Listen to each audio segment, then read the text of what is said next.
Welcome to SSC PYQ series on algebra. तो ये जो क्वेश्चन दिया हुआ है ये पूछा गया था एसएससी सीजीएल टीयर 1 के अंदर। इसमें हमें एक्स की वैल्यू दी हुई है और हमसे इस एक्सप्रेशन की वैल्यू पूछी जा रही है। तो हमने जैसे ही एक्सप्रेशन देखा तो वहाँ पे लिखा हुआ था x plus three P x minus three P x plus three Q x minus three Q. तो इसको देख के कुछ इसकी याद आई इसलिए आई क्योंकि अगर हम इसमें कर दें numerator plus denominator, numerator minus denominator, तो यही बन जाएगा। यानी कि हमें जो रिक्वायर्ड एक्सप्रेशन है उसको देखते ही कंपोनेंटो और डिविडेंडो की फील आई, सी एंड डी की फील आई। यानी कि अगर हम एक्स अपॉन थ्री पी और एक्स अपॉन थ्री क्यू निकाल लें तो हम ये भी निकाल सकते हैं कंपोनेंटो एंड डिविडेंडो लगा के। यानी कि हमें क्वेश्चन तो समझ आ चुका है कैसे करना है, लेकिन अब हम ये कैसे निकालें। तो ध्यान से देखो, एक्स जो है वो six P Q upon P plus Q है। अगर इस सिक्स पी क्यू में से मैं थ्री पी को यहाँ नीचे ले आऊँ तो कोई दिक्कत नहीं है, ऊपर टू क्यू बच जाएगा।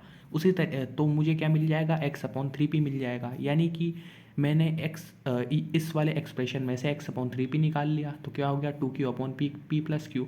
इसी तरीके से जो दूसरा है वो है एक्स अपॉन थ्री क्यू। उसके लिए मैं क्या करूँगा, टू पी को इधर ले आऊँगा, टू पी को मैं sorry x upon three Q है तो मैं थ्री क्यू को इधर ले आऊँगा, टू पी को वहीं रहने दूंगा। तो मेरा जो एक्स अपॉन थ्री क्यू है वो ये आ जाएगा। बस अब मुझे कंपोनेंट और डिविडेंड लगा के ऐड करना है और फिर इधर भी कंपोनेंट और डिविडेंड लगा के ऐड करना है और मेरा आंसर आ जाएगा। तो अब कंपोनेंट और डिविडेंड तो लगाया तो यहाँ पे क्या हो जाएगा, numerator plus denominator, numerator minus denominator लगा दिया, वैसे ही यहाँ पे लगाया। तो जैसे ही आप सॉल्व करोगे तो आपको पता चलेगा कि ये जो एक्सप्रेशन जो हमें दिया था उसकी वैल्यू ये आएगी, three q plus p upon q minus p और three p plus q upon p minus q. अब इसको थोड़ा सिंप्लीफाई करते हैं। देखो यहाँ डिनोमिनेटर है क्यू माइनस पी और यहाँ पे है पी माइनस क्यू। ये सेम ही डिनोमिनेटर है, बस यहाँ पे साइन अलग है। जैसे फॉर एग्जांपल यहाँ थ्री और माइनस थ्री लिखा हुआ है तो सेम ही डिनोमिनेटर है। तो हम क्या करेंगे, यहाँ पे माइनस कॉमन ले लेंगे, फिर उस माइनस को ऊपर ले जाएंगे। माइनस कॉमन लेंगे तो ये क्यू माइनस पी हो जाएगा, फिर इस माइनस को ऊपर लेके जाएंगे तो क्या हो जाएगा, minus three p minus Q. तो इनमें ये भी सब्ट्रैक्ट हो जाएंगे। जैसे आप सब्ट्रैक्ट करोगे तो आपको क्या मिलेगा, three q minus q two q और p minus three p minus two p. तो टू आप कॉमन ले सकते हो और फिर कॉमन आएगा क्यू माइनस पी और नीचे भी क्यू माइनस पी है तो कैंसिल हो गए, टू आ जाएगा। अब देखो कोई बच्चा दिमाग लगा के कहेगा कि इतना बड़ा करने की ज़रूरत क्यों है। वैसे इतना बड़ा नहीं है, अगर आपको एक बार पता पड़ गया कि कंपोनेंटो डिविडेंडो है तो इतना बड़ा नहीं है। लेकिन फिर भी कोई बच्चा दिमाग लगा सकता है कि मैं पी क्यू की कुछ वैल्यू ले लूँगा और एक्स की वैल्यू निकाल दूंगा और फिर वही एक्स पी और क्यू की वैल्यूज़ में इस एक्सप्रेशन में डाल के जो रिक्वायर्ड एक्सप्रेशन है उसकी वैल्यू निकाल लूँगा। तो मैं कहूँगा कि उसमें भी आपको थोड़ा सोचना पड़ेगा, क्योंकि आप इसमें ज़ीरो ज़ीरो ये नहीं डाल सकते, क्योंकि ज़ीरो ज़ीरो आप डालोगे पी और क्यू की वैल्यू तो डिनोमिनेटर में ज़ीरो हो जाएगा तो ये नंबर जो है अनडिफाइंड हो जाएगा। तो उसमें थोड़ी सी अनडिफाइंड नहीं, इनडिटर्मिनेट हो जाएगा। तो उसमें थोड़ी सी दिक्कत होगी क्योंकि ऊपर भी ज़ीरो है, ज़ीरो अपॉन ज़ीरो, ये इनडिटर्मिनेट हो जाएगा। फिर आप कहोगे वन ज़ीरो डाल सकता हूँ, तो वन ज़ीरो भी आप नहीं डाल सकते पी और क्यू को, और ज़ीरो वन भी नहीं डाल सकते। ये कमेंट्स में बताइए क्यों नहीं डाल सकते। उसी तरीके से लेकिन मैं कहूँगा कोई कोई दिक्कत नहीं है। आप कहोगे वन वन डाल सकते हैं, नहीं वन वन भी नहीं डाल सकते। हम छोटी वैल्यूज़ इसलिए डाल रहे हैं ताकि थोड़ा सा आसान हो, लेकिन आप वन वन भी नहीं डाल सकते। ये भी कमेंट्स में बताइए क्यों नहीं डाल सकते। लेकिन कोई दिक्कत नहीं है, हम p को वन ले लेंगे और q को टू ले लेंगे। p को आप वन और q को टू लोगे और फिर सॉल्व करोगे तब भी आपका आंसर टू ही आएगा। तो कोई बच्चा पुट करके सॉल्व करना चाहता है तो वैसे भी कर सकता है, लेकिन थोड़ा सोच के उसको वैल्यूज़ पुट करनी पड़ेगी, नहीं तो इनवैलिड एक्सप्रेशन आ जाएगा उसके पास में। और बाकी जनरल मेथड भी कोई इतनी बड़ी नहीं है, एक बार आपको ये समझ में आ गया तो फिर ये दो लाइन में ही सॉल्व हो जाएगा। तो ऐसे भी आप कर सकते हो, लेकिन हर क्वेश्चन में आपको जनरल अप्रोच भी पता होनी चाहिए, ताकि कहीं कुछ ऐसे क्वेश्चन होते हैं जहाँ पे वैल्यूज़ पुट करके आंसर लाने में बहुत कॉम्प्लिकेटेड हो जाता है वो क्वेश्चन। तो उस क्वेश्चन में आपको जनरल अप्रोच भी सभी क्वेश्चन में पता होनी चाहिए, जनरल अप्रोच, ताकि आप जो है केवल एक पर्टिकुलर क्वेश्चन ही सॉल्व ना कर पाएँ, हर क्वेश्चन को सॉल्व कर पाएँ, क्योंकि वैल्यू पुट करके कभी कभी आंसर नहीं आता। तो अगले सवाल की तरफ बढ़ते हैं। देखो अगला सवाल जो पूछा गया था एसएससी सीजीएल टीयर 2 के अंदर, हमसे कहा गया है कि एक्स रूट एक्स और एक्स स्क्वायर में किस तरीके से, मतलब इनमें से बड़ा कौन है छोटा कौन है, उसका हमें ऑर्डर बताना है। लेकिन ध्यान देना यहाँ पे 0 से 1 दिया हुआ है, नहीं तो हम आंसर क्या मार्क कर देते कि एक्स स्क्वायर सबसे बड़ा होता है, फिर एक्स और फिर रूट एक्स। लेकिन 0 से 1 के बीच में नंबर जो नंबर्स होते हैं उनकी थोड़ी स्पेशलिटी होती है, उनमें कुछ स्पेशल बातें होती है। स्पेशल बातें क्या होती है, जैसे 0 से 1 कहा गया है तो हम 1/2 ले लेते हैं। एक्स को हमने 1/2 मान लिया, तो एक्स स्क्वायर करेंगे तो क्या आएगा, 1/4 आएगा। अब आप देख सकते हो कि 1/4 1/2 से छोटा है, यानी कि जनरली आप 1 से बड़े नंबर लेते हो तो एक्स स्क्वायर जो है एक्स से बड़ा आता है, लेकिन यहाँ पे उल्टा है, यहाँ पे एक्स बड़ा है और एक्स स्क्वायर छोटा है, यानी कि यहाँ से हमें पता चल गया कि एक्स स्क्वायर जो है लेस देन एक्स है। आप 0 से 1 के बीच में कोई भी नंबर ले सकते हैं, 1/3 लोगे तो भी यही होगा, ज़रूरी नहीं है 1/2 लेना। ठीक है, उस अब हमें क्या निकालना है, रूट एक्स निकालना है। रूट एक्स यानी कि एक्स पावर हाफ हमें निकालना है, तो वो क्या होगा, रूट हाफ, क्योंकि हमने एक्स को हाफ लिया था। अब ये हो जाएगा √1/√2, √1 हो जाएगा 1 और √2 की जो अप्रॉक्सीमेट वैल्यू होती है वो होती है 1.4। अब इसको आप डेसिमल को मतलब हटा के 10 उससे ऊपर मल्टीप्लाई करोगे तो 10/14 आ जाएगा, 5/7 आ जाएगा। अब आप देख सकते हो कि 5/7 में और हमने एक्स को 1/2 लिया था, उसमें कौन बड़ा है, 5/7 बड़ा है, यानी कि हमको यहाँ से पता पड़ा कि जो एक्स की पावर हाफ है या रूट एक्स है वो एक्स से भी बड़ा है, यानी कि हमारा जो ऑर्डर होगा वो क्या हो जाएगा, x square less than x less than root x. तो जल्दबाजी में ये आंसर मार्क नहीं करना है सेकंड वाला, और कौन सा आंसर मार्क करना है, ऑप्शन नंबर 3। इस तरीके से इस क्वेश्चन को सॉल्व करेंगे। बढ़ते हैं अगले सवाल की तरफ। देखो अगला सवाल जो है ये पूछा गया था CHSL में भी और CGL Tier 2 में।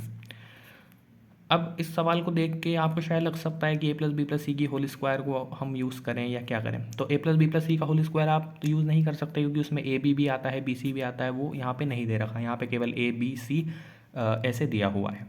ठीक है, तो अगर आप ध्यान से देखोगे तो यहाँ पे a स्क्वायर भी दिया हुआ है, 2a भी दिया हुआ है, अच्छा b स्क्वायर भी है, 2b भी है। ठीक है, यानी कि हम शायद हो सकता है यहाँ पे 2 नंबर्स का होल स्क्वायर बना पाएँ, क्योंकि 2 नंबर्स के होल स्क्वायर में आता है ना ये, जैसे हम अगर a-1 का होल स्क्वायर ले लेंगे तो वहाँ पे आ जाएगा a स्क्वायर आ जाएगा, 2a आ जाएगा। ठीक है, तो हम क्या करेंगे, 2 नंबर्स का होल स्क्वायर बनाने की यहाँ पे कोशिश करेंगे। अब कैसे करेंगे, ये जो भी टर्म्स हैं इनको इधर लेके आ जाएंगे, यहाँ पे क्या है 2 से आप मल्टीप्लाई करोगे तो 2a - 2b - 2c और -3।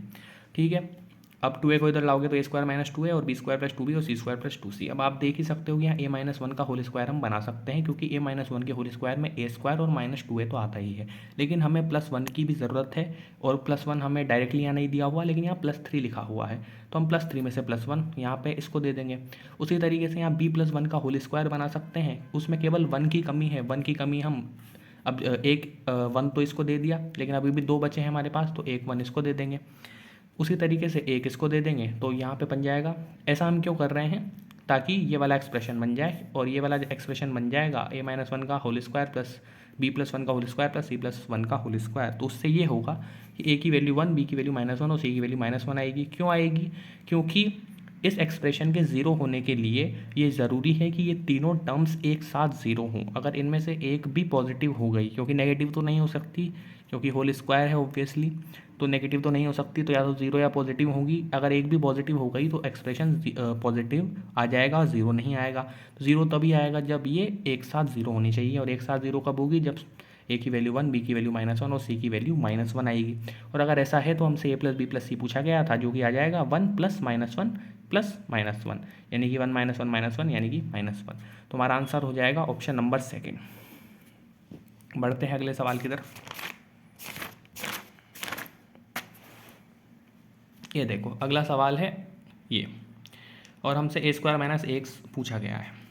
अब देखो इस सवाल को हम वैल्यू पुट करके भी कर सकते हैं, साथ में हमें जनरल अप्रोच भी पता होनी चाहिए, ताकि हमारा दिमाग डेवलप हो कि किस तरीके से हम मैनिपुलेशन करते हैं, वो करना भी इंपॉर्टेंट है। केवल वैल्यू पुट करके आंसर लाने से जल्दी आपका सवाल सॉल्व हो जाता है, जो कि इंपॉर्टेंट बात है, लेकिन साथ में आपको जनरल अप्रोच भी पता होनी चाहिए, ताकि आपकी माइंड की मसल्स भी डेवलप हों, ताकि आप मैथ्स में थोड़े अच्छे भी बने, ताकि टफ सवालों में आप सोच सकें। तो वैल्यू पुट करके तो आप आसानी से कर सकते हो। वैल्यू क्या पुट करोगे, मैं 2 पुट कर देता हूँ, ताकि ये रूट जो है यहाँ पे 2 पुट करोगे तो √4 आएगा, वो भी 2 हो जाता है, तो रूट भी हट जाएगा यहाँ पे, और यहाँ पे 2 - 2 करोगे तो ये 0 हो जाएगा। ठीक है, तो अगर हम x को 2 पुट करेंगे तो a की वैल्यू क्या आएगी, √x प्लस, वैसे भी ये कैंसिल हो गया तो ये भी कैंसिल हो जाएंगे, तो a की वैल्यू 1 आएगी। ठीक है, यानी कि अगर हम x की वैल्यू 2 ले लें और a की वैल्यू 1 ले लें तो ये हमारे लिए आसान है, तो a² - x भी हम निकाल सकते हैं। और आप अगर ऐसा करोगे तो a² - x क्या आ जाएगा, 1² - 1 × 2, यानी कि 1 - 2 यानी कि -1, तो आपका आंसर -1 आएगा। लेकिन जनरल अप्रोच अगर हम देखें तो जनरल अप्रोच के लिए देखो यहाँ पे जब भी ऐसी टर्म्स होती है प्लस प्लस माइनस, तो हम कंपोनेंट और डिविडेंडों के बारे में सोच सकते हैं। लगा के देखते हैं क्या आता है। देखो ये ए है तो ए अपॉन वन लिख देंगे। यहाँ पे कंपोनेंट और डिविडेंडो लगाएंगे तो क्या होगा, numerator plus denominator upon numerator minus denominator.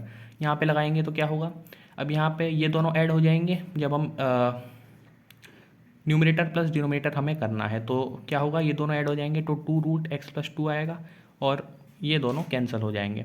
उसी तरीके से न्यूमरेटर माइनस डिनोमिनेटर करोगे तो फिर ये ऐड हो जाएंगे और ये कैंसिल हो जाएंगे, तो 2√x-2 आएगा। फिर 2 से 2 कैंसिल, तो हमारा ये आएगा।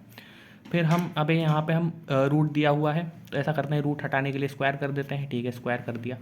अब यहाँ पे आके हम फंस जाएंगे, तो हमने सोचा चलो एक और बार कंपोनेंट और डिविडेंडो लगाते हैं, क्योंकि ये चलो इसका तो पता नहीं, लेकिन ये तो थोड़ा और सिंप्लीफाई हो सकता है और ये भी हो ही जाएगा सिंप्लीफाई, क्योंकि यहाँ पे a+1 का स्क्वायर और a-1 का स्क्वायर है तो वो भी हो ही जाएगा। लेकिन इसका तो हमें पता ही है कि यहाँ जैसे ही हम सब्ट्रैक्ट करेंगे तो x कैंसिल हो गए, थोड़ा सा सिंप्लीफाई होगा। तो अगेन अगर हम यूज़ करें कंपोनेंट और डिविडेंडो तो वापस से हो जाएगा, ये एक्सप्रेशन दिखा हुआ है कुछ ऐसा हो जाएगा।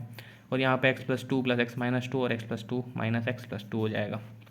यहाँ प्लस इसलिए लगाया है क्योंकि नेगेटिव और फिर यहाँ ब्रैकेट में भी नेगेटिव आएगा, तो आप सॉल्व करोगे तो प्लस प्लस ही आएगा। ठीक है, इसको सॉल्व करोगे, यहाँ पे a+1 का स्क्वायर है, a+-1 का स्क्वायर आप ऐड कर रहे हो तो a² और 1 दो बार होंगे, यानी कि a² + 1 2 हो जाएगा। और ये जो a² +